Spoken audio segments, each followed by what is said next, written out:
It's the Guys At Brunch, Guys At Brunch, guys, it's the Guys At Brunch, it's the Guys At Brunch.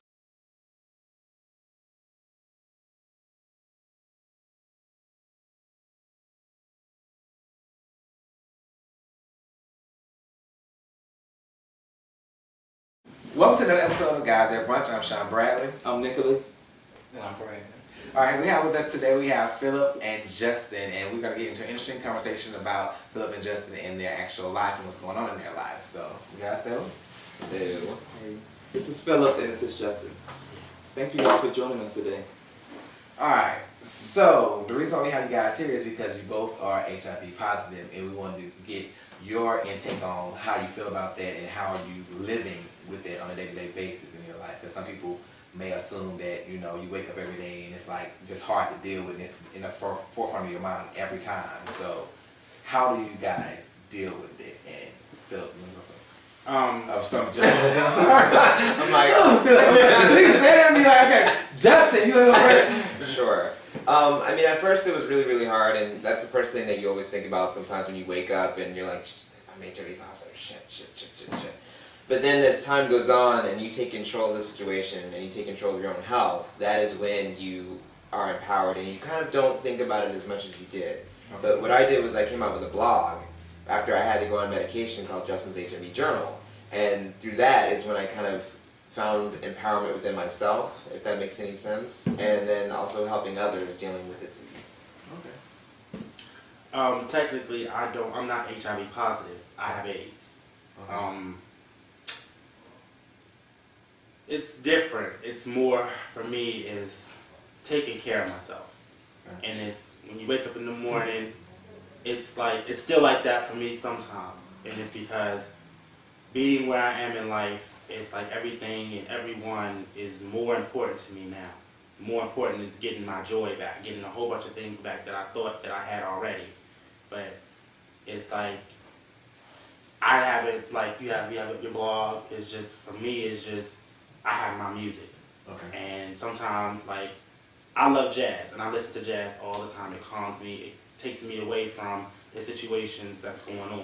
You know what I'm saying? So, you know what I'm saying? Having AIDS is, sometimes it's just the weight of the world, but then at the same time, it's like, I'm still going to be who I am. So that's how I take care of it. When you first got diagnosed, was it HIV first for you? Oh, no, it was AIDS for me. Oh, okay. Yeah, I found out on November 4th, 2008. When everybody was voting for Barack Obama, I decided to go to the clinic. And I knew, I was like, I'm fine, everything in the world is good. And, you know, I took my husband with me, well, my ex-husband, I took him with me. And that's the day I found out, and pretty much. Did you both get tested that day? No, I was the only one who got tested. Really? Yeah. Well, I'm just wondering, like, he didn't want to? He was already positive. Oh, okay. So it wasn't nothing that I didn't know. I already knew it. Because I was the type of person that it doesn't matter as long as we protect ourselves, protect each other, we good to go. Right. And I used to see him, and he would take 13 pills. Right. And I used to be like, I don't know what that's what you mean. And so we would have safe sex. Okay. So And he HIV positive? he's HIV positive. Okay. Yeah. Did you have a question, Justin? Yeah, I did. And this is going to be personal, when you started dating him, did you, you took and you had protected sex with him all the time? All the time, until I found out that I was positive. Okay. And then we was like, well, it's whatever now. But that's You kind of know, that's dangerous dangerous. for him. That's It's dangerous. for both But, of you, but really more so him since you have AIDS, right? Okay, let me explain this. When I first found out, I didn't know nothing about it. I never did research on it. So everything that we was doing, I was putting my trust in him. Because I knew that he wouldn't let things come to harm me. Right. So then when I did the more research that I did and the more that I found out, I was like, I was like shit. I was like, all this shit is happening and nobody's letting me know. Nobody's letting me know how really sick I am. like, you know, like a normal person, like they have the T cell count and their viral load. Normal person is like 1,500 and above. When I found out, my T cell count was 59. My viral load was over 800,000. I was sick. So, but you felt healthy though. I knew something was wrong was because I had a boyfriend then, and I was working 2 jobs, 6 days a week. I was coming home, I wasn't eating, I wasn't sleeping, I just kept going to work, making money, coming home. And then one day, I got really sick. And after that day, I was like, I can't do this. And then me and that dude I was going through at the time, we broke up. I just got my first apartment, and things started crashing down. He decided that we weren't going to be together, and I decided the same thing, and then he changed his mind, and it led to a fight, and I got a black eye. I can't go to work with a black eye. Quit both jobs in the same day. Then next week, we lost the apartment, so I had to go live with my mother in Emporia. And that's when I met the dude that was positive, and I moved to DC. So it was just more so all that stuff was happening, and I'm not recognizing none of the signs. I never looked for, oh, you're HIV positive, or these are the symptoms that you might have, was because I was like, I don't have it. It's because I know I'm being good. I know I didn't do this, you know. And it was so much denial. Like in the South, it's denial. You don't hear about it. It's because the services down South, they don't give you nothing. So it was just, you know, it was like whatever. And then it was just, I found out. Did your family know? My mother thought it was an STD. It is an STD. It is an STD, but she's like, you can get rid of it. There's a shot to get rid of it. I'm like, She thought AIDS, HIV was STD. Like, HIV was an STD. Yeah, she thought I had an STD. Wait, no. Did she think that HIV was easy to get rid of, like with a shot? Yeah, like with a shot. Like she thought that. Right, but did she say to you, "Oh, you have HIV. Oh, you can just get a shot to take care of that"? Did she say that? That conversation, it didn't go like that. It went like, I need to tell you something, Mom. I have AIDS. And she said, you mean you're HIV positive? I said, no, I have AIDS. And she said, okay, so they give you a shot and you get rid of it. I was like, no, Mom, it doesn't happen like that. Did you educate her? Me and my mama don't talk. Oh, okay. So education is not that. It's like I explained, you know, earlier. It's more so as we're trying to build our relationship back. Did you know, like, what year you was when you had got it? Yeah, I knew something like Phil. I knew something was wrong with me, and I was like, something is wrong. Like I literally one day I was waking up for work, and all my sheets were soaked, and I had satin sheets, and and I was like, you know, feeling lovely in my satin sheets. But then I was like, how come it's wet? How come I'm having night sweats? And then the same day when I woke up, all I did was go like this, and I threw up once, twice, 3 times, 4, 5 times. I mean, like, trying to run to the bathroom, I'm throwing up while I'm trying to run to the bathroom. And I was like, I need to go get tested, like, right now, because I know something is wrong. So I called my best friend, Brian, and he just happened to have off that day. And I went right to the clinic, and I did an OraSure test in 20 minutes. Tell me exactly what, and I was after I took the test, I went right outside, smoked like 10 cigarettes, like just kind of like, can't be me, can't be me, it's not going down like this. And I was like, you know, it was almost like Miss Sophia, like at the table, right? Because I was going through it. But then when I got up there, I said, I think I'm ready to hear my results, and my best friend was there, and she said, Mr. Smith, you've contracted the HIV virus, and I broke down. It was like I don't know, I can't even describe it. It was just, I felt like the worst thing ever. Like it was the worst day in the world for me. And then, but my first thought was that, it wasn't that I was going to die. My first thought was I won't be able to have any children, like biologically. Yeah. And that really, really hurt me because I have a soft spot for children. I love children. And then the second one was, what am I going to tell my parents? Because they've always brought me up to be this responsible person. And my father was the first person who gave me my first condom and said, here, be responsible. I mean, he's a realist. He's like, I know you're going to have sex, but I'd rather you use a condom than you come back with babies or whatever. Yeah. And then my third thought was that I was going to die. That was my third thought. But after that, my best friend held me, and I cried and cried and cried and cried. And I just got up and I said, you know what, let's go to the bar. I need a drink. And after that, I said, okay, I need to live my life for me. Now, how old were you? I was 26, and that was 5 years ago. My mother, my family on the other hand, I didn't get a chance to tell them. That was taken away from me. I told somebody who told their mother, who's a part of my family, who told my mother. She called her on the phone and told her. Next thing you know, I get a phone call from my stepfather saying, or my brother saying, Justin, I have to ask you a question. I need you to be honest with me. And I said, what is it? He said, we heard you had AIDS. And I said, no, I don't have AIDS. And I was being honest. Technically, I was being honest. And he said, no, you don't. Are you serious? Are you just playing with me? I'm serious. You need to tell me now. I'm like, no, I don't have AIDS. Like, oh, okay. Do you have HIV? And I said, shit. Yes, I have HIV. And next thing you know, he's crying. He's on the phone, just crying. And I said, okay, put me on speakerphone. You need to put me on speakerphone so everybody in this room can hear my voice. My mom was there, my stepfather was there. I said, you need to be strong with me and not cry for me. I need your strength. I don't want pity. I don't want anything. I don't want remorse. I need you to be strong with me. And after that is when they said, okay. And they've had my back since then. And they always call me to make sure I'm taking care of myself. Whenever I go on Facebook and I'm like, not feeling well, staying home today. Did that phone start ringing? Ring. Are you okay, baby? You need me help there?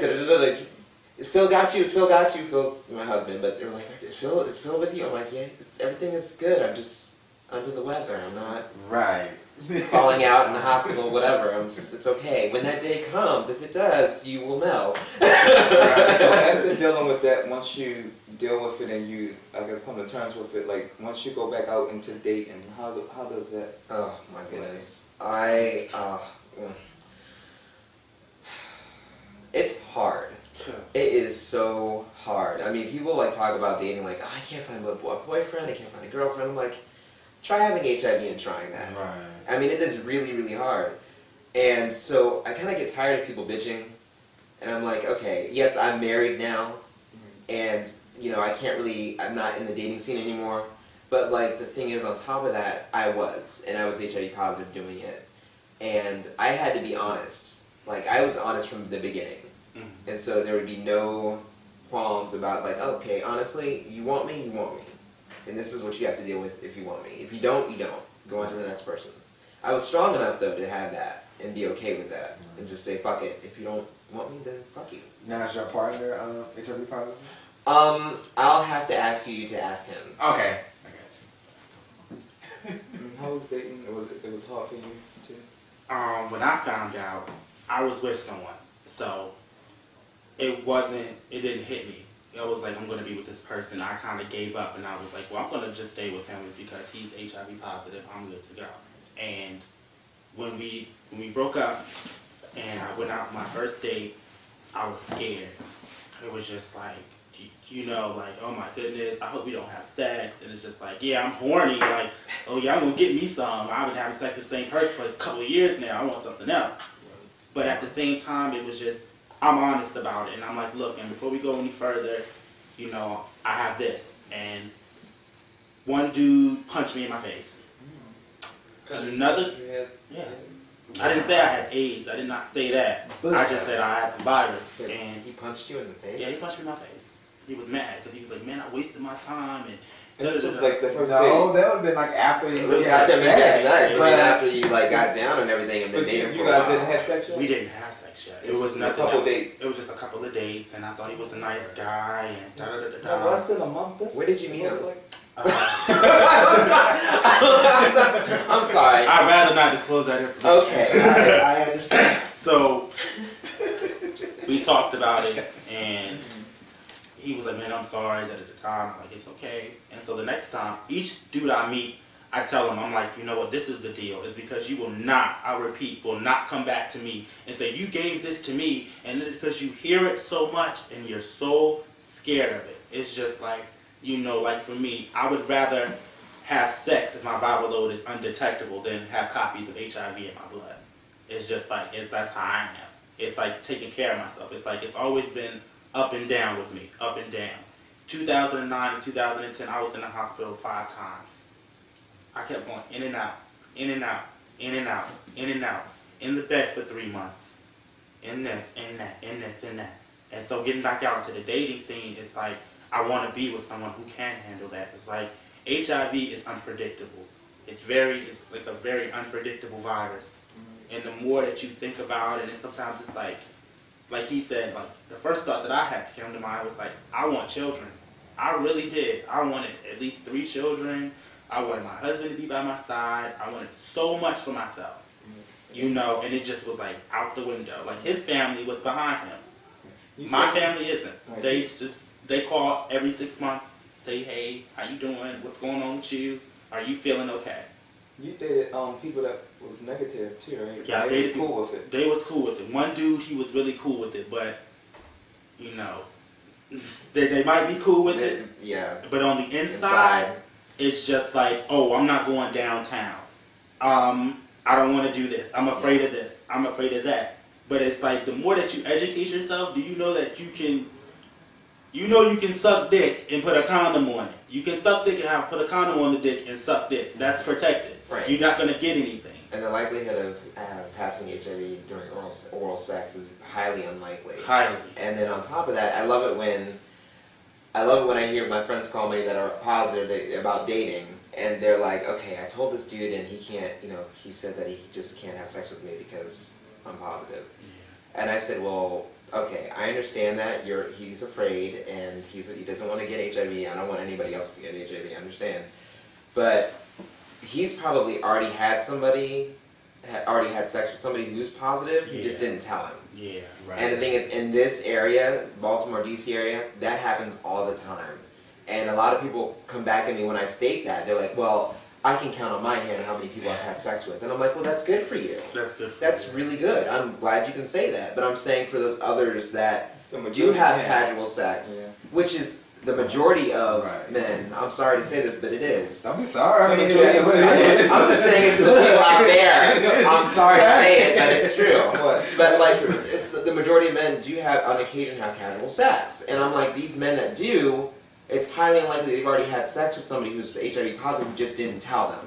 Because that's not the first question that you ask when you are looking to hook up. Right. I'm like, but that's the first question that I would ask. I think with my friends, my best friend, he makes sure that he asks the guy, are you HIV positive? He said he had this one experience with this guy. He went to the guy's house.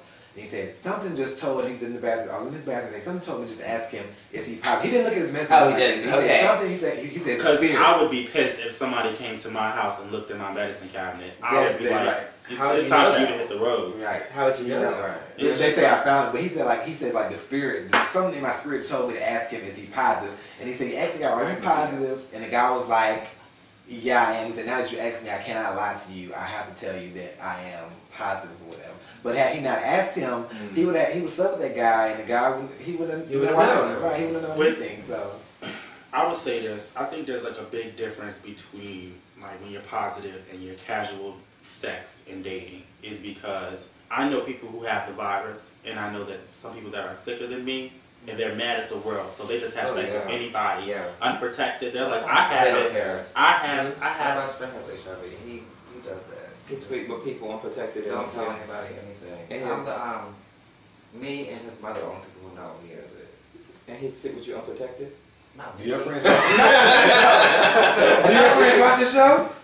He does. I mean, do your other friends watch this show? Well, I haven't said his name. Oh wait, so they know who he is. I'm glad this is not live because I might have to leave the table. The house. But I'm saying, so he will sleep with the guys that he dates. But I mean, honestly, it's in his nature. He's naturally just like freaky, sexual. Yeah. There you go. But I mean, for me, is it like that? For anybody. Right. But the thing is that if he having a lot of casual sex and he meeting those people, they gotta be responsible for themselves too, because it is people out here that's like him who will do that. Right. So, when you did find out, did you blame yourself or do you blame like, oh, I think it might was this guy? Like, I don't blame anyone for it because it is a virus, and that shows no discrimination towards anyone, sex, race, creed, color, it doesn't matter. So I actually know who infected me, And I called him up and I said, I need to talk to you, and this is serious, and you need to meet me at my house. And he said, what is it about? And I said, well, honestly, I would like to take you somewhere. And he was like, what do you, this sounds too weird and this sounds scary, I'm not down for this. I said, well, cool, we'll meet in a public place, but I really need to have a talk with you. And I sat him down and I said, I found out a couple weeks ago that I'm HIV positive. And he said, oh, really? I said, yeah, and you need to go get tested. And he said, I don't know if I can do that. I said, well, no, I'm taking you right now in my car and we're going to the clinic and you're getting yourself tested. And he was like, I don't know if I can do that, I don't know if I can handle that. I said, tough, get in the car, we're going. And because it wasn't that I wanted to be vindictive, it's just that I actually genuinely cared for him. Like, I mean, I liked him. So I said, let's just get in the car and go, and I'll be right there with you. And he went, and he found out that he was positive, and he cried in my arms for like an hour. And now he's taking care of himself. He lives in Virginia. And we talk on occasion, you know, the occasional text, how are you doing, da-da-da. He'll tell me his viral load, his T-cell counts. He's like, I'm doing fine, everything seems to be going well. Like, okay, fine. So they go up and down, your viral loads and your T-cells? Mine... No, I'm just saying for anyone though. Oh, and it depends on how your body's dealing with it. It depends on how you're dealing with it. Okay. Like, to me, usually I find that people that are positive-minded, that actually are proactive in their health, proactive in taking care of themselves, their medications, their regime, I mean, all of that, I find that those people, usually, it doesn't really go up and down. It usually stays constant, and it's actually in a good plane. Like, it'll stay constant for a while. With usually negative-minded people, I find that it does go up and down, and the viral load is crazy. But like, you know, that just depends on how your virus is in your body. Like, there are different strands. There are aggressive, more aggressive strands. I mean, like you said, HIV is a very funny virus when it comes to how it fucks with your body. Yeah, I just to piggyback what he said, I don't know who infected me. Sometimes I wish I knew. Sometimes I wish that I would never know. It's because there's sometimes there's that little bit of you that's like, if I find out who this is, I'm gonna hate them for the rest of my life. And for me, it wasn't even about who infected me. It was just the fact that, oh my goodness, I'm HIV positive. Because that's how it was when I first found out, because I didn't know what the blood work results were. I didn't know if I had to take medication. It was just, I'm HIV positive. And that moment when I found out, I thought I got it from the person I was with. I'm like, how could you fucking do this to me? Like, are you serious? Like, I didn't cry when I found out. But that's I went the off. guy that you knew who was positive, but you guys protected yourself. Yeah, we protected ourselves. I'm like, well, they said condoms are 100% safe and da-da-da-this. And then we found out the blood work, mine went back years. And I'm 20 years old. And I'm finding out that, you know... Oh, they can do that? Yeah. Yeah, I'm 20 years old. I'm 22 years old now. When I found out I was 20, I just turned 20. And it's different when you find out, like, when you're in the beginning, and it's like, I'm just getting out here on my own for real. Like, high school was a couple of years ago. You know, and having that, and then she's like, no, you don't have HIV, you have AIDS. That's when it hit me. That's when everything started to, like, HIV, you have to have a positive mind. But then it's just like, the more you have that positive mindset, you're like, I'm not going to get sick. And when I did get sick, I used to feel like I was going to give up. I had opportunistic infections. I've had the shingles. And when I mean to tell you that, ask an old person what the shingles is. Shingles is rough. I had the shingles for 2.5 months. It would not go away. What are the shingles? Shingles is like, it's like chicken pox. Yeah. You only can get shingles if you had chicken pox before. And even little kids get it. Anyone can get it. A lot of people say older people get it, or people with weak immune systems, or people that's HIV positive, AIDS positive, they could get it. But anyone can get it. 9-year-old kids get it sometimes, and sometimes it's really rough for some people, and sometimes it's not. But once you get rid of it, some people it's not painful for them, but once you get it, they say it live like in your spine always, and it can come out, but most times it usually don't come out, and you'll probably get like little lumps of spots or something, and like a spot like on one side of your body though. Yeah. I've never had shingles, but you have. I had the shingles, and the shingles, when it first came, it was a pain in my back. Yeah. And I thought I had slept wrong. And I was like, oh God. Like, you know, if you sleep wrong, you're like, well, this is this and that and that. And then it happened for like 4 days in a row. And I'm just like in pain, like crying in pain, like it's excruciating. I'm like, well, take me to the emergency room.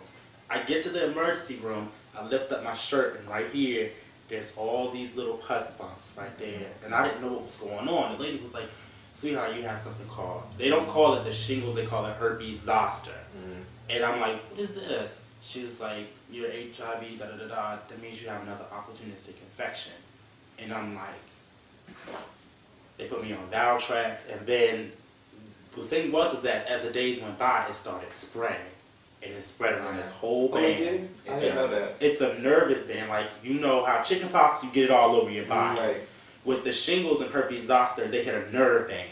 Wait, is they two different things? Shingles and herpes? No, that's a different technical name. Oh, it's technical but name. if you're HIV positive or AIDS positive, is it then the other word that you use? No, he was just using the medical term for like the medical term for like people who don't know. It's like when people say it's like herpes does not have to do with always down here. Like right, for me, like I read about shingles, but I never heard of the other. Referring to the other term, yeah. Mm-hmm. Like it's a form of herpes. That's what it is. That's what they call it. They said like shingles and chickenpox are all a form of herpes. Cold sores are a form of herpes. Most people have herpes. Yeah. Most of them. No, they say mostly like 90% of the world got herpes, but you will not get a breakout. I got and some people will just never know. Yeah, because I went to the doctor and they tested me for herpes. Like I've been exposed to the mouth like cold sores, but I've never been exposed to genital herpes. Like there's a test for it now that you can go get it, and you'd be like, well, have I ever been exposed to genital herpes or any kind of other herpes, and they'll let you know. Oh, okay. So like, they got stuff out like that. That's pretty cool. I didn't know about that. Yeah, I went to Georgetown. You know how like they like. Oh yeah. That's when like another thing is like when you're HIV positive, and I'll say this to the camera, please do not go to a place where you don't feel comfortable in going. Do not, if you feel like your doctor isn't telling you anything the right way, Get a second opinion. get a second opinion. Like, you never know what's going on. I had a doctor who did not tell me how sick I really was. And then I went to a hospital and they told me how sick I really was. They told me what was going on. There's something called thrush. I didn't have it in my mouth. Babies get it mostly. I've had thrush in my mouth, and it's Nasty. just nasty, painful. I mean, you can't really eat anything. You can't really drink anything. I mean, it's just you're drinking water. Yeah, I didn't have thrush in my mouth. I had thrush at the bottom of my esophagus, in my Oh, stomach. really? I didn't even know you could get it out of And the thrush was, and it caused a parasite to get into my stomach. Like, I mean, like, it was some painful, like, it's like to the point where, like, having that made me lactose intolerant. I can't drink milk no more.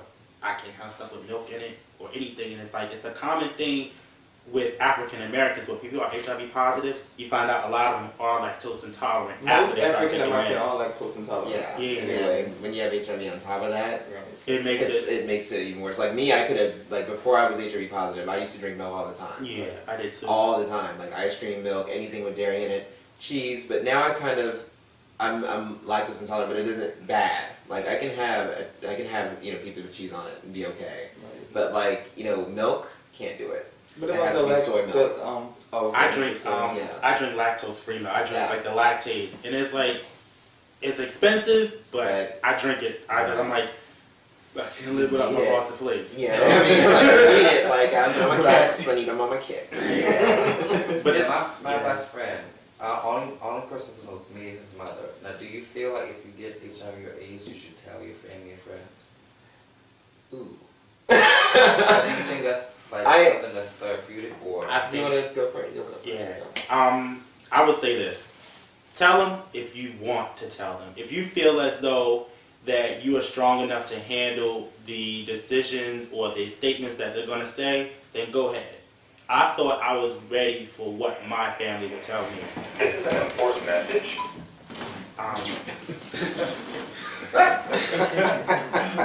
It is. It's really important. Protect yourself. Yeah. This is an important message. Thank to you you. guys. So, I would say this.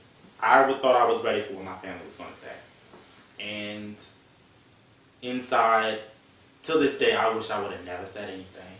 Is because it just depends on how you handle stuff and how you take it in and how would you perceive others. There's some people that's going to say, oh my goodness, are you alright? Like, I have certain friends to this day, like, every time I say, well, I met this guy, they're like, does he know about you? It's like, oh my God, I wish I would have told your nosy ass. Like, it's stuff like that. And it's like, and then there's some people that really care about you. And just make sure that the people that you tell are the people that you want to be around for a long time. I've learned that from telling certain people, and we're not even friends no more. Like, they'll tell other people, and other rumors will get started. You know, and it's just like, it just depends on how you react to it and how do your family react to it too. So, awesome. Oh, go ahead. I'm sorry. No, you go ahead. Okay. I would probably, how I did it was, I did it in the most unconventional way. I mean, I came out publicly, but I came out publicly, like, on YouTube, like, and came out with the blog and everything. And so when I did that, a lot of people respected me for it. And they were like, wow, it takes a lot of balls to do that, to actually put yourself out there like that and actually have yourself, I actually videotaped myself in the clinic on my first visit getting my medication. I mean, like, I was like, I need people to see this because I need people to see that, one, this is no joke. Two, this can happen to anybody. Three, don't let it happen to you. Yeah. So, I mean, what I wanted to do was empower people who had HIV on top of that, and on top of that, I wanted to make sure that awareness was brought to this disease, so to make sure that nobody, nobody gets infected. Yeah. What's your YouTube page name? So My people can YouTube? check you out. It's www.youtube.com/jsmithco98. I mean, but if you Google Justin's HIV Journal, you'll find it. Right. And I was going to ask you, when your friend do tell you, like, like he went on dates, is that usually a question that you ask, or did you tell him? Or? Honestly, it is, but I was like, he had a new boyfriend, so I was like, did you tell him that you had HIV? He said no. Now, does he have unprotected sex with someone, the people that he... But that I don't know. I don't want to know. Honestly. Yeah, because it could be a criminal offense. Right. Yeah. It's, Yeah. and like I know there's a pop singer in Germany, but it's called No Angels, and like she's in a girl group, and it's the highest grossing girl group in like Germany ever. And she infected 3 other guys supposedly with HIV, and she said, "I'm sorry that I infected you." And this was just, I mean, she went to jail. She was arrested, like right before she was supposed to go on at a club, I think. And yeah, I mean, you can get in really It's deep considered shit. murder, like premeditated murder, something like that. It's like, grievance. God, I can't remember what is it. It's almost like a battery charge, Okay. but it's like a serious battery. Yeah, charge. battery Yeah, and a lot of people think it is a gay person disease. Years ago, they used to call it the The gay cancer. white man disease. Yeah. And then once it started getting into African Americans more, Yeah. so It's, then, now they still kind of think it's the gay men's disease, or they say, because it's really high in the black community, Mhm. so everyone always say that it's the Down Low brothers, but Right. that's not true. It's not true at all. Everyone think, they go off of that, so people always look at, homosexuals like, oh, it's their disease, but it's really not true. It's actually come more from heterosexual guys who don't sleep with women at all, who sleep with different women, Right. Well, on top of that, let me just piggyback on that. One of the reasons why, and I will say this to the camera, one of the reasons why people think that this is a gay disease is because when it first came out, back in the 80s, it was called gay-related immunodisease or deficiency. GRID. Yeah. Yes. And so after having that stigma put upon us, it's been there forever. Mm-hmm. And so in 1982, I think that they said, okay, we need to get this stigma off because the gay community is being ostracized about this disease, and not all people have that. Not everybody who has AIDS or HIV is gay now, because Right. we just found our first woman who's got it, and they said we have to change the name, and so they changed it to AIDS, acquired immune deficiency syndrome. Mhm. and it's a guy on YouTube. I found this video like from a related video from yours, one of yours, and when it was called that, he was diagnosed with it back, in the 80s, and he's still living today. He put a video up. Mark Payne. That might be him. I can't remember. White guy? his name. Yeah, it's a white guy. Older. Mm-hmm. And he had like a white beater on, I think. That's probably Mark. Yeah. He's still living healthy, yeah. 'Cause a lot of people think if you get it, you got a certain amount of years to live, and that's not true either. And my friend Christopher Barnhill, yeah, I'm giving you a little shout out, Chris. He has so much courage, and I love him so much. I call him my little brother. Mm-hmm. He was born with HIV, and I don't think he realized. I don't think they diagnosed it until later on. But he is doing very well, and he's healthy. And I was just like, wow. And he works at Metro Teen AIDS in DC, and I mean he does a lot of good work for the community. And that is one brother that I commend. I mean for just it must be tough being diagnosed, but for you to be born with it, it's got to be tougher. Right.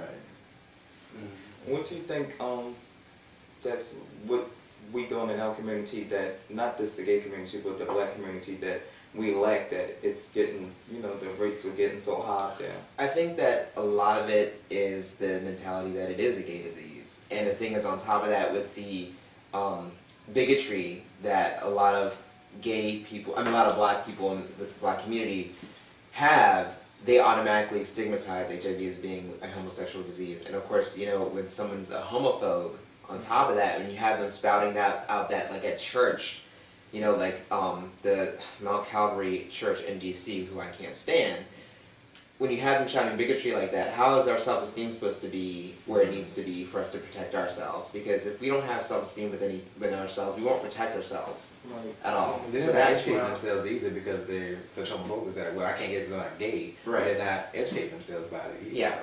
It comes from both lack of education, I believe, and having low self-esteem. Because when you have low self-esteem, people can, you don't care about yourself, and people can kind of talk you into doing things you don't want to do. You were saying like how to, us in the community, right? I would think that in the black community, I think that there is not, like you said, enough education. Growing up, you don't hear about HIV in the church or in the communities. You really don't hear about it because, like they said, it's the gay people's disease. Or growing up in a Christian church, some people, like devout Christians, they'll tell you that God sent AIDS to kill off homosexuals. Yeah. They, and stuff like that. When I hear that to this day, it still hurts. Right. But at the same time, it's like you educate people and you let them know. It's just like, like black women are at a higher risk of getting HIV, or they have HIV, than us gays anyway. Exactly. And it's mostly coming from that, from the heterosexual relationships, and I think that sometimes, like a friend of mine, she's a lesbian, she was like, can lesbians get HIV? Yes. Of course. It's just, I know lesbians with HIV. Yeah, and it's just like, I never, at first I didn't think that lesbians could get it, because I would think that, the anatomy. The anatomies of things, but you never know. It's just like, there's lesbians that still mess with dudes, and you never know, and then all this other stuff, and it's just stuff that goes in together. Like, when I first found out, I didn't know that as much as I know now, and I had to educate myself. Most people don't. I think I would say most people don't know. If you're not dealing with it, you wouldn't know. Right. I could say it's an emotional battle. It is. It's more so as you could take your meds every day, and you could go to work, come home, and when you come home, you're like, okay, I gotta do this, gotta do that. But sometimes the stress can kill your immune system. Stress, things that make you upset, people that's just bringing all of this kind of bad drama or all these battles into your life, and your body is saying, hey, I can only fight one thing at a time. Right. And that's why, I try to take care of myself the best way I can, but it's just, for me, stress is a bad thing. I got diagnosed with high blood pressure, too. It's just, high blood pressure on top of this, and it's I gotta watch what I eat, and I gotta watch my stress. Because I would tell people, HIV is stress-related. It's your immune system. It's your body. That's what's trying to heal itself up. And the more stress that you have, is sometimes the more problems that it'll come out in your health. It won't come out in your love life or anything. It'll come out in your health-wise, and you'll get sick. It's because I'm so stressed out. I don't know what to do. I'm worried. It's just like he said, keep positive-minded things and try to be more so I'm trying to get this done. I'm trying to get my health together. I'm trying to do this and I'm trying to do that. And I can't let this HIV or anything or anybody else come into my life and tear me down. So it's just more so as you gotta look out, be positive. You know what I'm saying? It's kind of like a catch-22. Like, I'm positive, I'm trying to be positive. Like, this kind of sucks. I know you just moved to this area. They do have a support group here for that, and I'll give you the information. But can I say something about that? Sure. I would rather not go to a support group. I just, you know, everybody's story isn't the same, but sometimes it's just, I guess that I'm the type of person, like, I like to deal with it on my own sometimes. And that's how I am kind of with that. I mean, go to a support group if you need it, but for me, it's just, I don't know, I don't think I'm ready for that yet. I mean, I've dealt with the virus on my own for about, almost maybe 4 months now. I was with someone for 2.5 years, so I dealt with it with someone. So it's just, I'm new to it being by myself and learning what to say and what not to say, or do this and don't do this. Because there was always somebody telling me, well, since you don't know about it, go ahead and do this and do that and do this. So coming back out, I'd rather not do it right now. I'm just trying to Feel your way through yourself. feel the way, yeah. Okay. I stuff the word sometimes. I kind of try to, like, you know, I might be dabbling and stuff, but it's like I'm trying to get to the point, but it's not there yet. I'm trying. Now, I know you wrote a children's book. Yeah, I wrote a children's book about a little boy named Jay who has HIV. And I wrote this book because, I mean, like I said to you all, I have a soft spot for children. I love children. Yeah. And no, when I say I love children, I don't love children. Okay? Alright. But, like, let me just put that out there. But, like, I wrote a book called I Have a Secret. And it is about a little boy named Jay with HIV and how he deals with it and what he does at the end of the book that changes his life and others around him. And you can find that book at www.creativehousepress.com, excuse me. So, yeah, it should be there. We'll put that on the video. Thank you. Okay. And you was telling me about the gay prom in DC? I never even Yes. You ever heard of it? It's called the Queer Capital Prom. And it was it was kind of cute because, like, when I went to high school, I don't know what happened. I think I got into a fight, and my dad said I can't go to the prom. Wow. And I was, like, really pissed off. I was like, oh, really? I can't go to the prom? Okay, alright, let me show you something. Alright. So, but anyway, it's put on by one of my good friends, Ebony Bell, and she writes, does a lot of other stuff too in the community. And when I was walking down the street on Connecticut Avenue in DC, and my husband knew that I never went to my prom before, and it was something that I really wanted to do, and I really kind of had bitter feelings about it. And I was like, yeah, I never really got to go.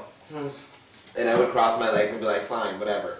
But then my husband said, I have to ask you a question. I said, what? What is it? What's wrong? What's going on? And he's like, would you like to go to the prom with me? And I was like, sure. Yes, Yes, I'd love to go to the prom. Is this one in April or May or something? This is the one that just passed, March. Oh, so you just went to your prom? Yeah, I just went to my prom 6 years ago. At age 31, Will yes. you be going back next year? I think so. It was just really fun. I actually saw somebody from high school. Oh, wow. Yeah. Well, you couldn't take your girlfriend to the prom, but you took your boyfriend Yes, to the I prom. did. And she had her girlfriend there, and I was like, it's the first time I ever met her girlfriend, and it was like, oh my god. I mean, we both knew about each other, but we weren't, like, openly open about it. Like, when I went to Frostburg State University for a semester, and she actually was already there. She was, like, I think a year ahead of me. And I got gay bashed at Frostburg State, and so my roommate let the person in to do this to me. And so supposedly I was talking shit about him, but you know, when someone's calling you a faggot and punching you in the face and elbowing you, and then my grades dropped, I started drinking all the time, and I called my dad and said, Dad, I got this letter, and he's like, oh, I got it, I'm coming up there. And he got really upset with me. And he said, yeah, I heard you were fighting up there, and I'm like, well, Dad, no. I was openly gay, and I got gay bashed. And so that's why my grades slipped. That's why I failed out. I know you also was telling me you're happy that they finally got rid of the don't ask, don't tell for the Yes. people coming up that might be gay that's still in the military. Yeah, and right now they're still trying to kind of, you know, rewrite the policies and whatever, but, you know, it takes time. But, like, I'm very, very happy about that because I was in the military from 1999 to 2003. I was in the Air Force. And I was dating men who were also in the military on the same base. And, you know, that was fun. But, like, yeah, but then I met this guy, and I was like, oh, wow, he's really, I mean, he was this really big, muscular, hot man, and I was like, God, yeah, okay, I'm gonna stick with this one. But then he slapped me one time, and I was like, no one's ever, I've dated ever put their hands on me. So I didn't quite understand what I did wrong. I was blaming myself, and I was like, what did I do? What did I do to make him hit me? And then it just kept on going, and literally he had me, like my friends would come over, I'd turn off my lights in my apartment and everything, so they would think that I was gone, and he would be right there with me. He's like, you're not going out tonight, so he tells the faggots to no. Was he in the military too? Yes. Was he an officer or enlisted? He was enlisted. Okay. But like, yeah, I dated officers too. But like the thing is, but the thing was, he had so much control over me, I couldn't do anything. Because I can't go and tell somebody, like, my CO, like, hey, this guy's beating on me. You know, my CO is going to look at me like, why are you having gay relationships in the military? Because that's a violation. It wouldn't even be that question. No, it would be like, okay, sign at the dotted line, you're out. I mean, what could I do? This man was literally controlling my life, and I couldn't do anything about it. Like, but at the same time, you could have had it over his head too, because yes, but he was crazy. Yes, but people like that with that kind of mentality, they don't care. So what attracted you to him was like this, the body and the demeanor and the... It was the way he was very smooth. It was very smooth, and like I mean, like he would do unexpected things, like give me flowers, like I mean, just out of the blue for no reason. Like, you know, just to say I love you, blah blah blah blah. I'm like, wow. You know, to get that on my doorstep after work or whatever, to show up with champagne, you know, to do the whole romantic thing, like, you know, that's me. And I'm then the just like, monster showed up months later. Yeah. Well, it took weeks, I think. Oh, okay. It took about a week. I mean, about a month. About 1 month for him to turn crazy. Or how long did it like last? It lasted for about 8 months. But it was off and on, very off and on, and I just got one day, like, my friend Chris and we went to a club in Philadelphia called Shampoo, I think. Yeah, it was Shampoo. Did you go? Yeah, I do love Shampoo. But so, you know, he was drunk, so I said, why don't you park, I mean, his car was already parked at my house, and so I said, I will drive you home, and then I'll drive back, and then in the morning time I'll go and get you, so you can get your car from my house. He said, okay. This is a different guy though, right? Yeah, this is my friend Chris. I just took my friend Chris to, you know, to Shampoo in Philadelphia. But like, so then, little did I know, you know, I called my boyfriend up and I said, hey, I'm going to be home around 1 o'clock, just to let you know. He's like, okay, all right, I'm going to see you at home when you're at 1 o'clock. I said, okay. Of course, he meant literally. I was like 5 minutes late. And I walk in my apartment, and I was like, I guess my boyfriend isn't here because his car would have been parked outside or he would have been waiting for me. And I never gave him a key to my apartment. And he was inside my apartment. I walked in, it was almost like the Twilight Zone. Like I walked into a dark apartment and then where have you been? Like it was like some psycho stuff. And I was like, how did you get in my apartment? And he's like, don't worry about that. I'm in the military. You know how we do. And I'm like, okay. And I was like, yeah, I know how you do. I don't really go and bust up in people's apartments, but That's not how I do. I was like, right. I was like, okay. But so then he said, I saw you with that faggot Chris. I mean, like, I don't know. He said, I saw you on the dance floor. Like, I mean, he drove up to Philly and then drove back just to check on me. Now, were you right here in Baltimore or something? No, I was stationed at Dover, Delaware. Okay. And so I just couldn't believe. I was like, wait a second. So you're following me now? And he's like, yeah, I'm following you. You know, yeah, I'm definitely following you all the time. And I was just like, whatever. alright, I'm going to bed, I'm done. And I didn't get to go to bed. Wow. Like, I mean, we were fighting, and then he literally beat me to the point where I was in bed, like, crying. Like, just crying, and he said, let me hold you, baby. And another incident, too, happened when you was in D.C., right? Yeah. But you couldn't, you know, Yeah, if you want to talk about that. But after he held me the next day, I just went in the kitchen, boiled some grease, and I said, get the fuck out of my house. And he didn't believe me. And I said, okay, alright. So I took all his shit, put it in a pile. He was still in the bedroom, sleeping. And I poured a little grease on him, and I said, get the fuck out of my house. On him? Yes. Well, Oh, that's right.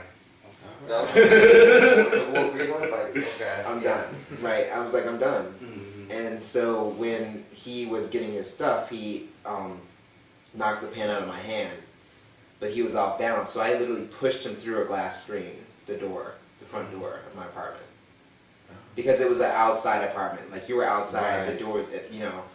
And my neighbor, she called the police. But then after that, I had gotten little notes on my car. I love to watch you go to your car. I love to watch you work. Because I couldn't get away from him. He was on the base. Right. But that's... So I said, I left a little note for him. And I said, if I ever catch you around me, my possessions, my family, my friends again, I'm going to take my M9 and put a hole in your head. I know that's right. I'm sorry. Because I was certified. Right. I'm just like, don't worry about it. You know, we both went through the same certification process. Right. But the incident in DC, I'm sorry, let me get back.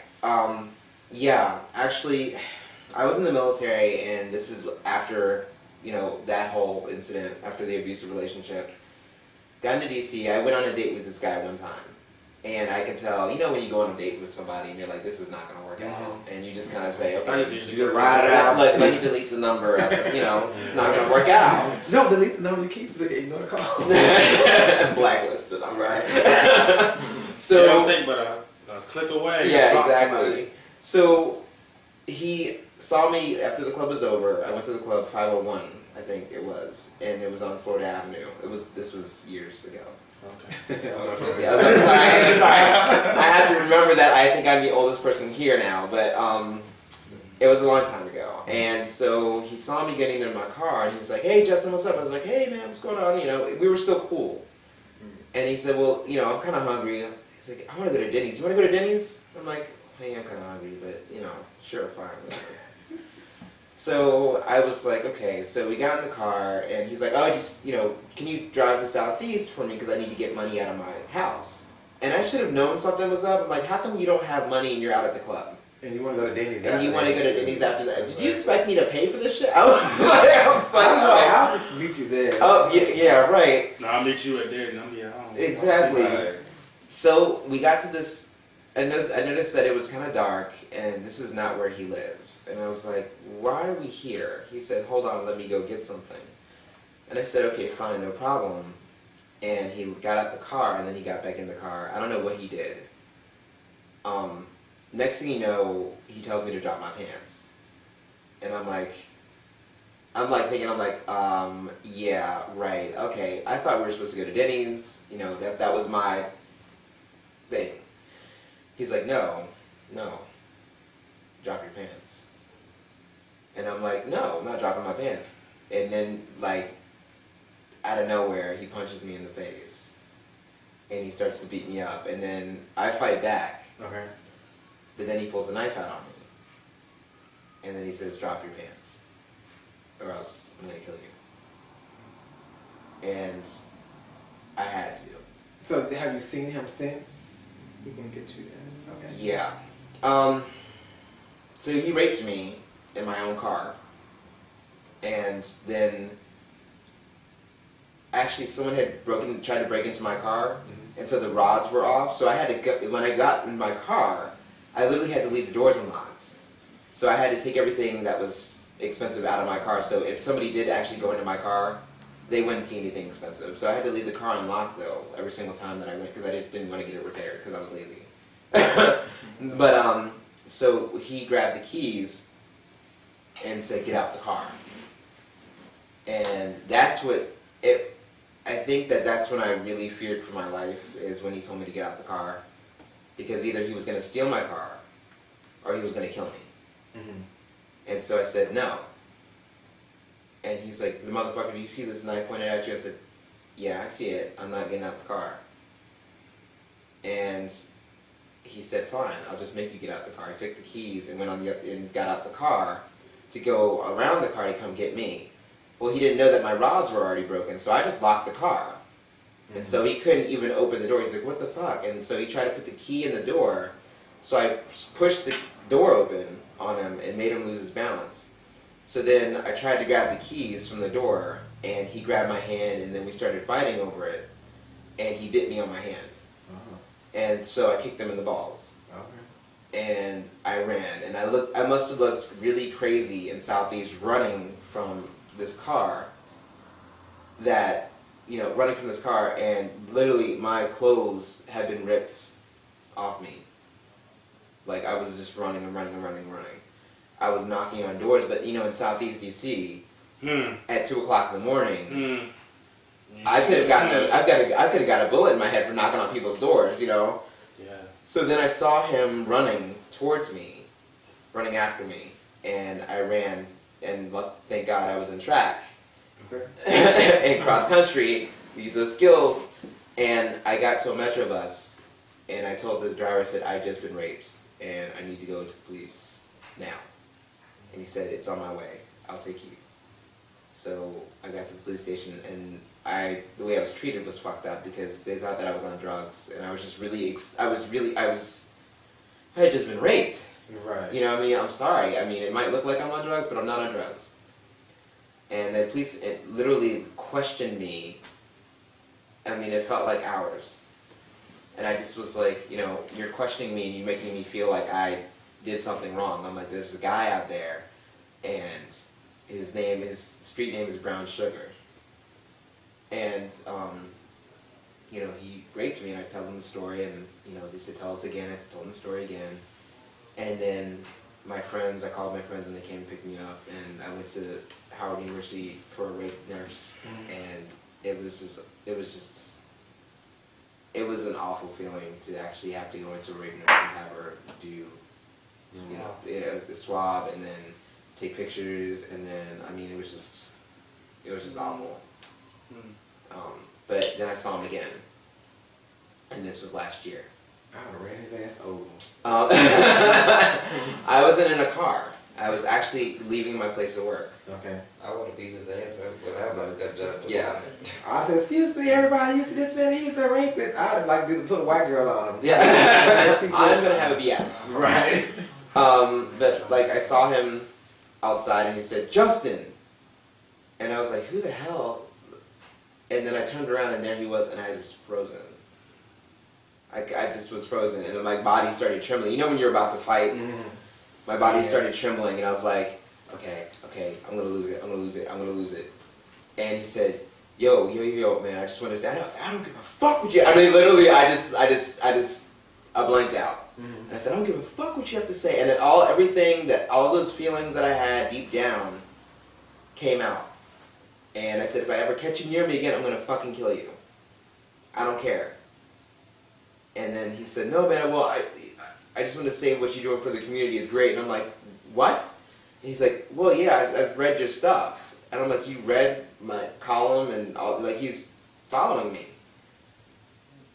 And I said, if I catch you near me, my husband, my family, I'm going to fucking kill you. Now, did he acknowledge what happened was wrong? He said he was sorry. And he had just got home from jail for Yeah, doing it to somebody else.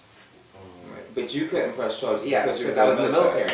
I couldn't press charges because I was in the military. Because if in the military, if I would have said I had just been raped by a guy, they would have checked the police report and said, okay, what were you doing at this club? Because it's known as a gay club. What were you doing there? And so I would have been out. Yeah, that's true. So I couldn't say anything. So I was happy about Don't Ask, Don't Tell going away. Because I was like, I can't tell anybody all these things that have happened to me because... Right.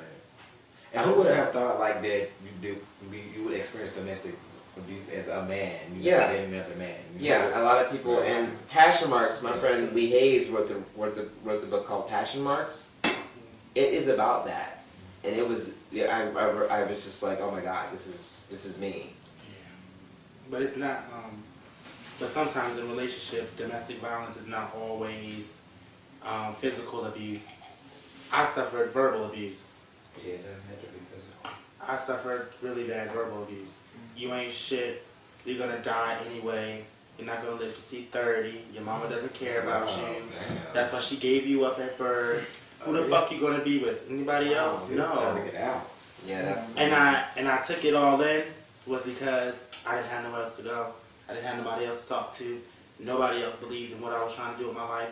So I would say that, you know, if you're in a relationship with someone who's talking to you like that or even doing like that, like, it's going to be between you and God, but at the same time, you're going to have to figure out what you got to do. You know, some people stay around is because there's nobody else in life that loved them the way that that person loves them. Everybody's experienced different kind of love, different kind of affection, you know. And sometimes, you know what I'm saying, like, I was, to be honest, I was about to cry when you were telling your story, like. Is that love? Yes, I mean, is that love though? If someone talks to you like that? That's not love, but it's just like, Well, you might, If that's all you hear, and at the that's- moment, like, because it was like, he would be nice one day and be like, everything's cool with the world. The next thing you know, he gets up in the morning, baby, it's like night and day. Yeah. Like, what? Are you serious?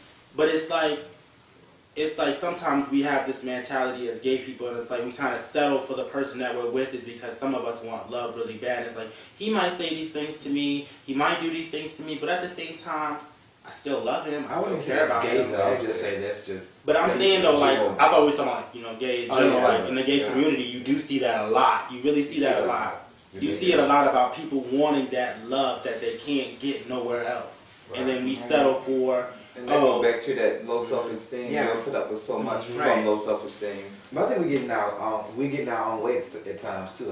Like one of my friends, he's like 53, and he wants to be in a relationship so bad, and there's this guy that he likes and that wants him, but it's all because of this, and he does. I'm like, well, you know, this guy wants to be with you, and he's a nice guy and everything like that, and he's not ugly by any means, but you want this hot young thing that only wants you for your money or a little good time, and but I'm like, why not be with the person that wants to be with you? Just like we get Because that's not what we want though. That would be him There's selling. no thrill of it though. But that would be Yeah. him But you're selling. miserable like You're 75% of the time. Yeah, and I think I can understand that because I have a friend who's also like 49, and like his boyfriend was 20. His boyfriend is my age, like 30, but like he's so immature, and he's so like his mental age is like 21, and I was just like, why are you dealing with this? His boyfriend cheated on him. He's done all this crap. He's actually punched a hole in the wall. Like, I mean, it's awful. And I'm like, you've been with him for how long? 7 years? Why? Because Why? Exactly. Why? What you need to do, and I told him this, I said, you need to get the fuck out. And he did. Eventually, after 7 years of dealing with it, he got out. And I was like, okay, good. He just moved to another apartment. He didn't move with him. He's like, okay, I'm done.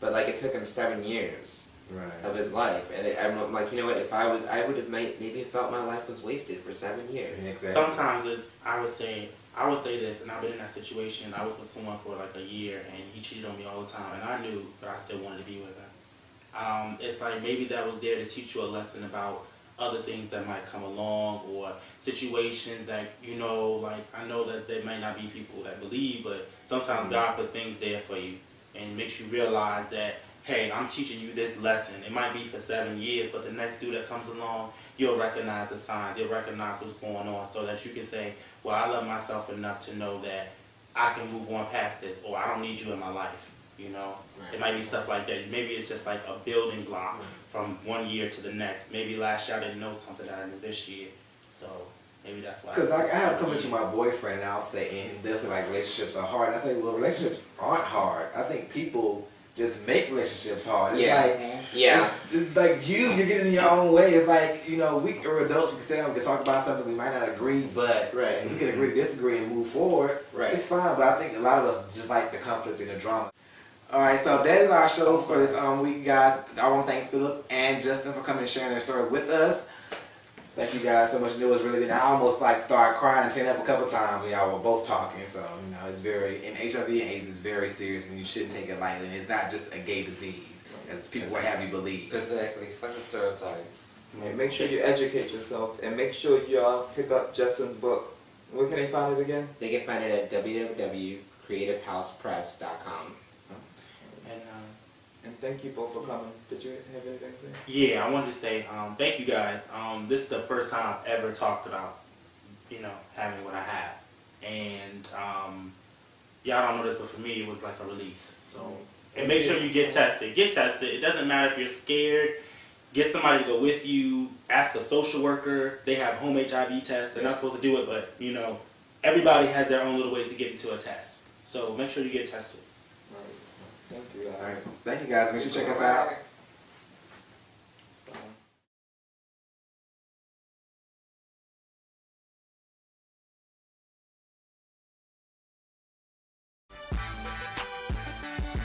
It's the Guys